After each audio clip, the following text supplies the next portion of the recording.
অপমান বোধ করবে না তো? কুড়িয়ে পাওয়া পয়সা অনেকে ভিখিরিকে দান করে। কুড়িয়ে পাওয়া সোনার গয়না পেলে কি করতে হয়? কথায় কথায় আমি ঘটনাটা বললুম। স্বস্তি মুখখানা করুণ করুণ করে বলল, ইস, যার হারিয়েছে তার কি অবস্থা। আর কেউ তার অবস্থা বুঝতে না পারুক, আমি ঠিক বুঝতে পারছি। আমার এখন কি করা উচিত বলো তো? আপনার উচিত কাগজে বিজ্ঞাপন দেওয়া। সিনেমা ম্যানেজারকে ওটা দিলেন কেন? ঠিক তো, আপনি নিজের কাছে রাখুন। সিনেমা ম্যানেজারকে ফোন করতে তিনি বললেন, আপনি এক্ষুনি এখানে চলে আসুন। আমি ভাবলাম, তাহলে বুঝি আসল মালিক এসেছে। তক্ষুনি ছুটলাম। গিয়ে দেখলাম ঘর ফাঁকা, আর কেউ নেই। ম্যানেজার আমাকে ধমক দিয়ে বললেন, আপনি আমাকে বিপদে ফেলতে চান? রসিদটা এনেছেন কেন?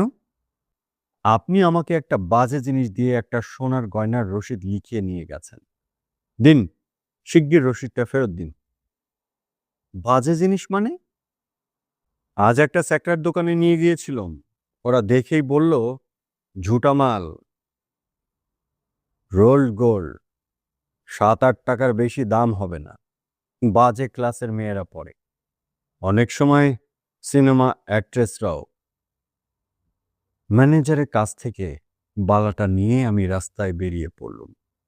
ম্যানেজার কেন ওটা স্যাকরার দোকানে নিয়ে গিয়েছিল সেটা জিজ্ঞেস করিনি। সোনা ভেবে এই জিনিসটাকে নিয়ে আমিও তো কয়েকদিন সময় নষ্ট করেছি।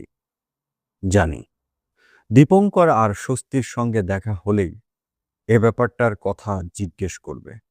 যেমন আমি ওদের সেই হারানো টিকলিটার কথা ভুলতে পারি না। সোনা কিনা ঝুটো বালাটা আমি চাকার মতো রাস্তা দিয়ে গড়িয়ে দিলাম।